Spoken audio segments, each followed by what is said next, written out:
You have seen that kid in dirty half pants chasing small butterflies in the garden. Well, we'll keep it simple. The story begins right there, and as he grew up, met new ideas, built new relationships, achieved goals, kept promises, he knew that the time is right now or never. The planets and the moons are destined to orbit their axis, but we humans have the power to build.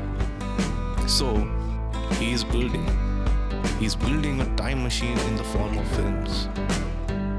When you rewind it, you will know how the boy really ran in the boulevard full of tales and adventures, discovering the unknown world as he just starts roaming out there.